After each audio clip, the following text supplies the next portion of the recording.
구독과 좋아요는 저의 큰 기쁨이며 행복입니다. 전생에 눈을 가진 유학제, 그 흥미로운 이야기를 시작합니다.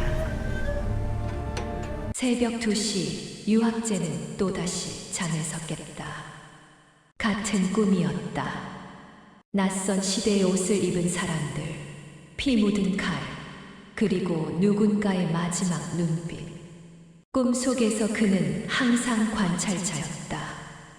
누군가의 인생이 파노라마처럼 펼쳐지고 그는 그저 지켜볼 뿐이었다.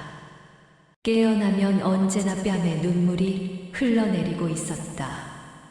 타인의 슬픔에 젖어오는 것이 일상이 된 지 오래였다. 오늘은 누구의 삶이었을까? 유학제는 침대에서 일어나 창밖을 바라봤다. 도심의 불빛들이 여전히 반짝이고 있었다. 그는 자신의 상담소가 있는 건물의 네온 사인을 멍하니 응시했다. 유학제 심리상담센터. 35의 나이에 이룬 성공이었지만 그에게는 저주처럼 느껴질 때가 많았다. 문제는 그의 능력이었다.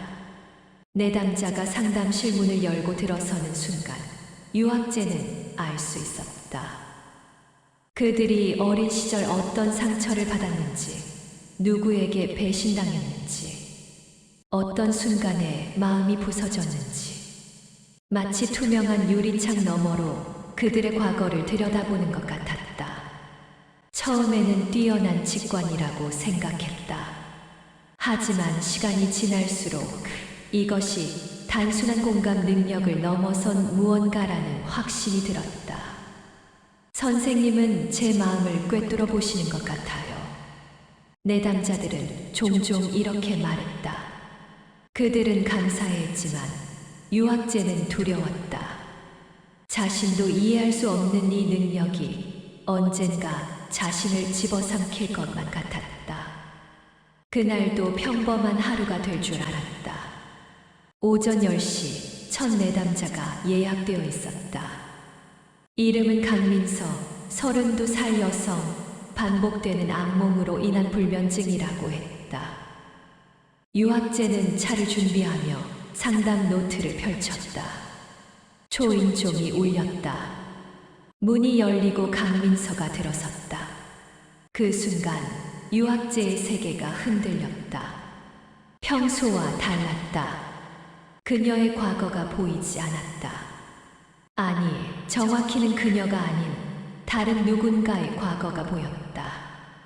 조선시대 한옥, 피로 얼룩진 마루, 그리고 자신의 얼굴을 한 남자가 칼을 들고 서 있었다. 선생님? 강민서의 목소리가 멀리서 들려왔다. 유학제는 책상을 움켜쥐고 간신히 정신을 붙들었다. 죄송합니다. 앉으세요. 그는 떨리는 손으로 물컵을 집었다. 강민서가 자리에 앉자 다시 한번 그 장면이 스쳐 지나갔다. 이번엔 더 선명했다.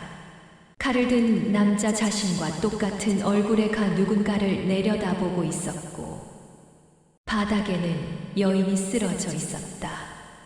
그 여인의 얼굴은 바로 눈앞에 앉은 강민서였다. 제가 계속 꾸는 꿈이 있어요. 강민서가 입을 열었다. 조선시대 같은 곳에서 누군가에게 죽임을 당하는 꿈이요. 그런데 이상한 건 그 꿈 속에서 저를 죽이는 사람의 얼굴이 그녀가 유학제를 똑바로 바라봤다. 선생님과 똑같아요. 공기가 얼어붙었다. 유학제의 심장이 미친 듯이 뛰기 시작했다. 그는 이제 깨달았다. 자신이 평생 봐왔던 타인의 과거들, 그 상처들과 슬픔들, 그것은 다른 사람의 전생이었다. 그리고 자신은 그 전생들을 볼 수 있는 눈을 가진 존재였다. 더 끔찍한 건 지금 눈앞에 여인이 자신의 전생과 연결되어 있다는 사실이었다. 전생에서 자신은 그녀를 죽였다. 그리고 그 업보가 지금 이 순간 돌아온 것이다. 유학재는 그날 밤 상담소 문을 잠그고 혼자 남았다. 강민서와의 상담은 최악이었다. 그는 평정심을 잃고 말을 더듬었고 결국 잠시 컨디션이 안 좋다는 핑계로 상담을 중단했다. 강민서는 의아한 표정으로 돌아갔지만 다음 주 같은 시간에 다시 오겠다고 했다. 유학재는 고개를 끄덕일 수밖에 없었다. 책상 위에는 지난 10년간의 상담 기록들이 쌓여 있었다. 그는 떨리는 손으로 파일들을 뒤지기 시작했다. 김태훈 아버지에게 학대당한 기억, 박소연 연인에게 배신당한 상처, 이준혁 전쟁의 트라우마. 아니, 달랐다. 이제 다시 보니 모든 것이 달랐다. 김태훈의 아버지는 현대의 옷을 입지 않았다. 박소연의 연인은 갓을 쓰고 있었다. 이준혁의 전쟁은 6.25가 아니라 임진왜란이었다. 유학재가 평생 봐온 것들은 내담자들의 현생 기억이 아니라 전생의 기억이었다가 그리고 그는 무의식적으로 그것을 현대의 언어로 번역해서 상담해왔던 것이다. 미친. 내가 진짜 미쳐가는 건가? 그는 머리를 감싸 쥐었다. 하지만 부정할 수 없었다. 강민서가 보여준 반응이 모든 것을 증명했다. 그녀도 같은 꿈을 꾸고 있었다. 전생의 기억이 현생으로 새어나오고 있었던 것이다. 유학재는 결심했다. 알아내야 한다. 전생에서 내가 무엇을 했는지, 왜 그녀를 죽였는지, 그리고 무엇보다 중요한 것은 어떻게 이 업보를 끊을 수 있는지. 다음 날 유학재는 국립중앙도서관으로 향했다. 조선시대 역사 기록, 특히 원한과 복수에 관한 야사들을 찾기 시작했다. 동시에 그는 자신의 능력을 체계적으로 분석하기로 했다. 계획은 단순했다. 첫째, 강민서를 계속 상담하며 그녀의 전생 기억을 최대한 끌어낸다. 둘째, 자신의 전생 기억도 의도적으로 불러일으킨다. 셋째, 두 사람의 전생에서 무슨 일이 있었는지 완전히 재구성한다. 넷째, 해결책을 찾는다. 하지만 문제가 있었다. 강민서에게 어떻게 설명할 것인가? 당신은 전생에서 제가 죽인 사람입니다. 라고 말할 수는 없었다. 그녀는 도망칠 것이고 최악의 경우 경찰에 신고할 수도 있었다. 유학재는 다른 방법을 생각해냈다. 최면 치료였다. 그는 최면 전문가는 아니었지만 기본적인 기법은 알고 있었다.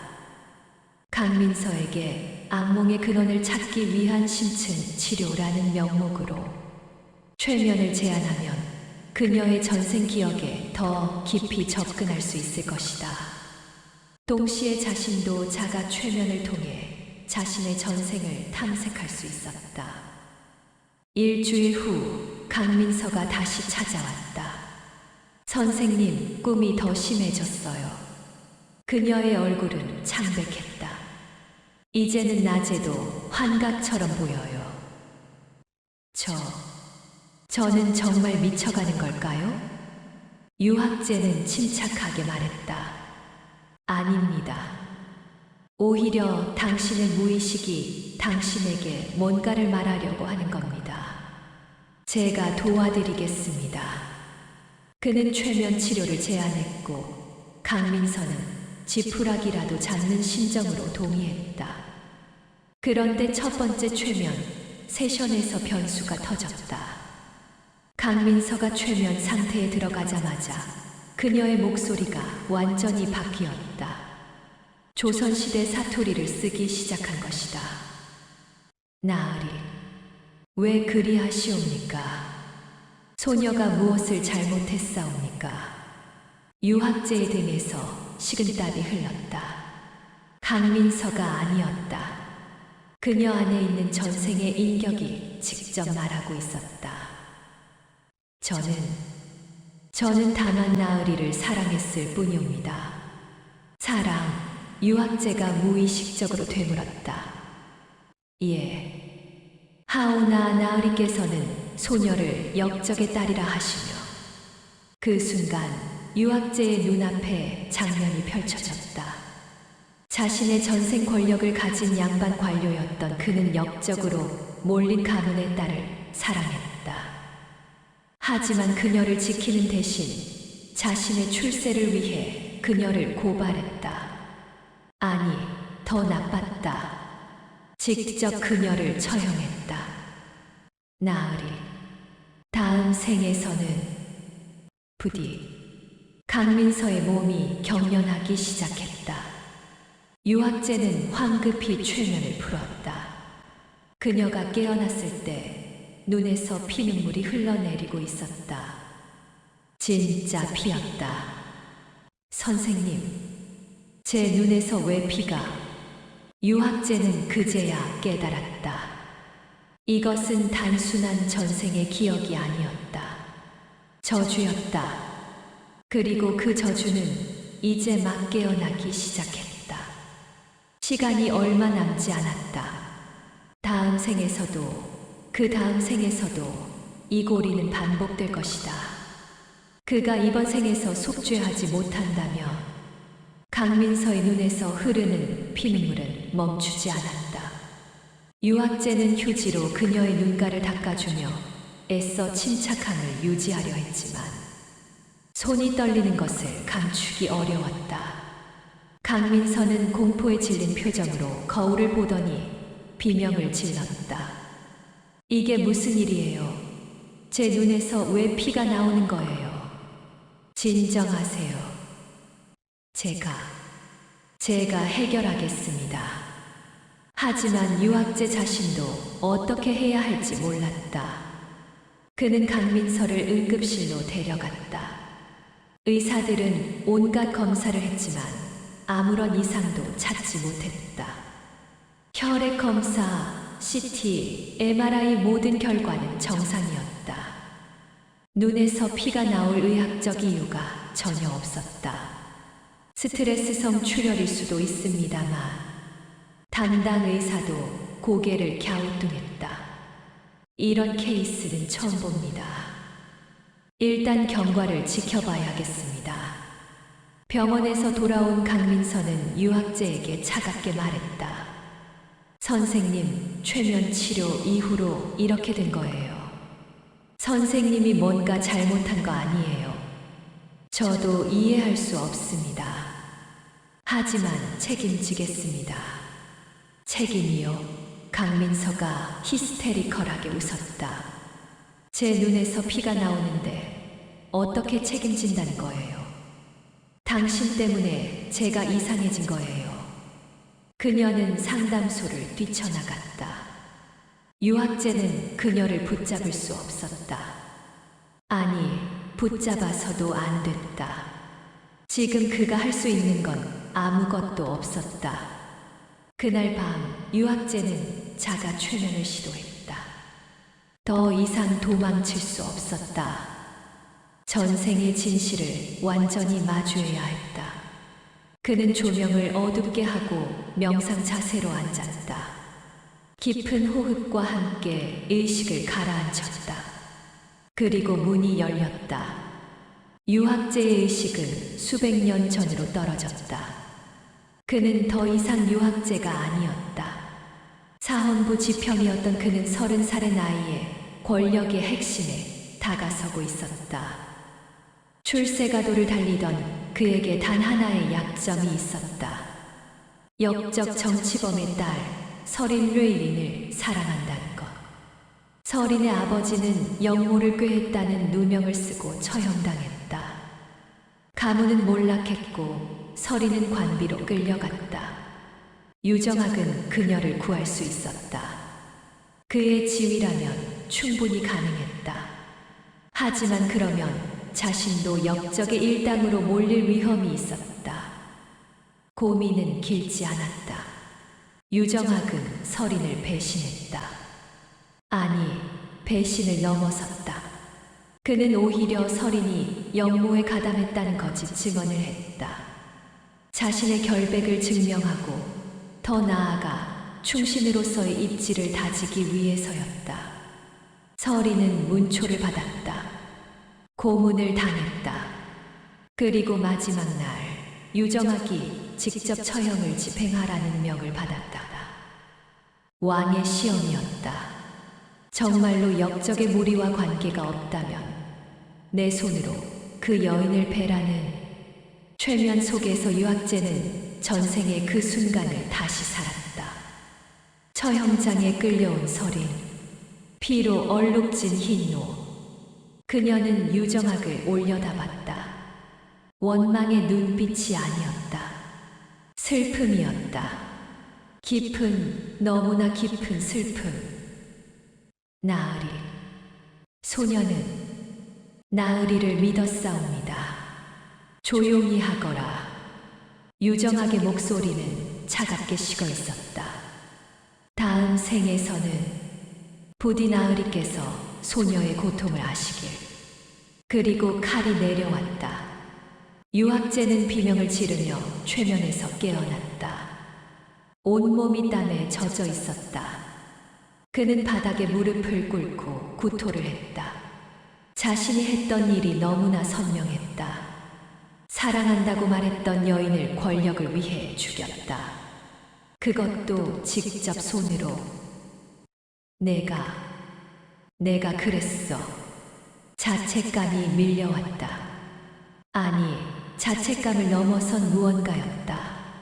전생의 죄악이 현생의 영혼을 짓누르고 있었다.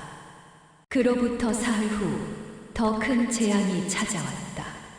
강민서가 실종됐다. 그녀의 어머니에게서 전화가 왔다. 선생님, 우리 민서가 사라졌어요. 방에 이상한 글씨만 가득하고. 어머니는 울먹이며 말했다. 유학재는 곧바로 강민서의 집으로 달려갔다. 방 안은 아수라장이었다. 벽이라는 벽, 바닥이라는 바닥에 붉은 글씨가 빼곡히 적혀 있었다. 혈서였다. 강민서가 자신의 피로 쓴 글씨였다. 죽여라, 죽여라, 죽여라, 죽여라. 나으리, 나으리, 나으리, 나으리. 복수, 복수, 복수, 복수. 같은 말이 수천 번 반복되어 있었다. 유학재의 다리에서 힘이 빠졌다. 이것은 강민서가 쓴 게 아니었다. 서린이었다. 전생의 서린이 강민서의 몸을 통해 복수를 외치고 있었다. 경찰이 도착했다. CCTV를 확인한 결과 강민서는 새벽 3시에 집을 나섰다. 맨발에 잠옷 차림으로. 그리고 한강 방향으로 걸어갔다. 유학재는 직감적으로 알았다. 서린은 강민서의 몸을 빌려 자신에게 복수하려는 것이다. 전생에서처럼 이번에는 자신이 강민서를 죽이게 만들 것인지 아니면 그의 휴대폰이 울렸다. 모르는 번호였다. 여보세요? 나으리. 수화기 너머로 강민서의 목소리가, 아니 서린의 목소리가 들려왔다. 이제 나으리 차례이옵니다. 소녀가 당한 고통을 똑같이 느끼시옵소서. 어디 있습니까? 제발. 한강입니다. 소녀가 죽었던 그곳. 여기서 기다리겠나이다. 나으리께서 오시지 않으면 이 몸을 물에 던지겠나이다. 나으리께서 오시면 나으리를 이 몸과 함께 저승으로 데려가겠나이다. 전화가 끊겼다. 유학재는 차키를 집어들었다. 선택의 여지가 없었다. 강민서를 구해야 했다. 설령 그것이 자신의 목숨을 대가로 한다 해도 어쩌면 그것이 속죄의 길일지도 몰랐다. 하지만 한강으로 차를 몰며 그는 깨달았다. 자신이 죽는다고 해서 이 저주가 끝나지 않을 것이라는 것을. 서린의 한은 그보다 깊었다. 이것은 단순한 복수가 아니라 영원히 반복될 윤회의 골이었다. 절망이 그를 집어삼켰다. 한강 다리 위 강민서는 난간에 서 있었다. 유학재가 차에서 뛰어내렸을 때 그녀는 이미 난간 너머로 몸을 반쯤 내민 상태였다. 바람이 그녀의 머리카락을 휘날렸고 잠옷자락이 펄럭였다. 새벽 4시 다리 위에는 그들 둘뿐이었다.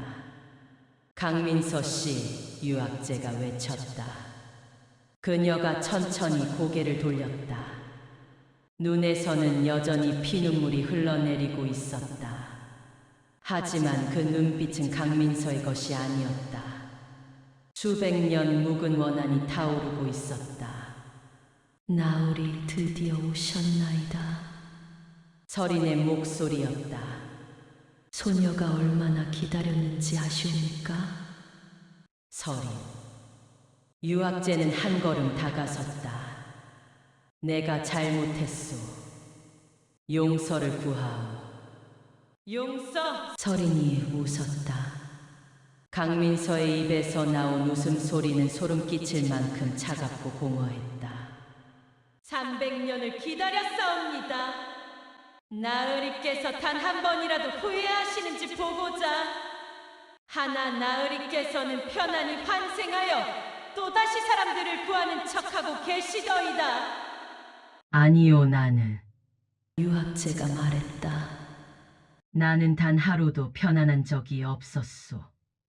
전생의 죄가 이 생에서도 나를 괴롭혔소. 그것이 속죄라 생각하시나이까? 서린의 목소리가 날카로워졌다. 나으리께서는 그저 타인의 아픔을 보았을 뿐 정작 나으리 자신은 칼을 맞아보지 않으셨나이다. 그 순간 강민서의 손에 무언가가 번쩍였다. 칼이었다. 아니, 환영이었다. 하지만 유학재의 눈에는 명확히 보였다. 전생에서 서린을 처형했던 바로 그 칼. 이제 알게 하리다. 소녀가 느꼈던 배신의 아픔을 사랑하는 이에게 버림받는 절망을, 그리고 죽음의 공포를. 서린이 칼을 들어 올렸다. 유학재는 피하지 않았다. 이것이 끝이라면 받아들일 준비가 되어 있었다. 하지만 칼은 내려오지 않았다. 강민서의 몸이 떨리기 시작했다. 그녀의 눈에서 혼란이 비쳤다. 선생님, 이번엔 강민서의 목소리였다. 저희 몸 안에서 싸우고 있어요. 이 사람이 저를 조종하려고. 두 영혼이 한 몸 안에서 싸우고 있었다. 강민서는 필사적으로 자신의 몸을 되찾으려 했고 서린은 복수를 완성하려 했다. 강민서 씨, 들으시오. 유학재가 외쳤다. 당신은 강민서요. 당신은 서린이 아니요. 하지만 이 기억들, 이 고통 모두 제 것 같아요. 강민서가 울먹였다. 유학재는 깨달았다. 강민서에게 서린의 기억이 이식된 것이 아니었다. 강민서 자체가 서린의 환생이었던 것이다. 그리고 전생의 기억이 깨어나면서 두 인격이 충돌하고 있었다. 맞소, 유학재가 말했다. 그 기억은 당신의 것이오. 하지만 그것이 전부는 아니오. 당신은 지금 강민서로 살아가고 있어. 새로운 인생을 살고 있어. 새로운 인생? 서린의 목소리가 다시 튀어나왔다. 이 몸이 겪은 고통도 새로운 인생이라 하시나이까? 이 몸 또한 사랑하는 이에게 버림받았나이다. 이 몸 또한 배신당했나이다. 유학재는 충격을 받았다. 강민서의 상담 기록이 떠올랐다. 그녀는 3년 전 약혼자에게 버림받았다. 결혼을 한 달 앞두고 다른 여자와 떠난 남자. 그 상처가 설인의 한과 공명하며 전생의 기억을 깨운 것이었다. 윤회는 반복되는 것. 유학제가 중얼거렸다. 같은 상처, 같은 배신, 같은 고통. 그러하옵니다. 설인이 외쳤다. 나으리께서도 마찬가지이옵니다. 나으리께서는 이 생에서도 사람들을 구한다 하시나 정작 나으리 자신은 구하지 못하시나이다. 나으리께서는 이 생에서도 도망치고 계시옵니다. 그 말이 유학제의 가슴을 찔렀다. 맞았다. 그는 평생 타인의 상처를 치유하며 자신의 상처는 외면했다.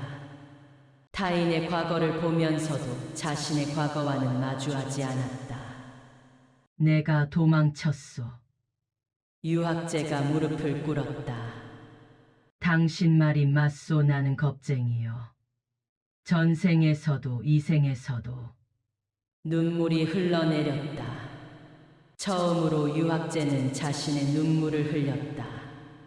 타인의 슬픔이 아닌 자신의 슬픔을 위한 눈물이었다.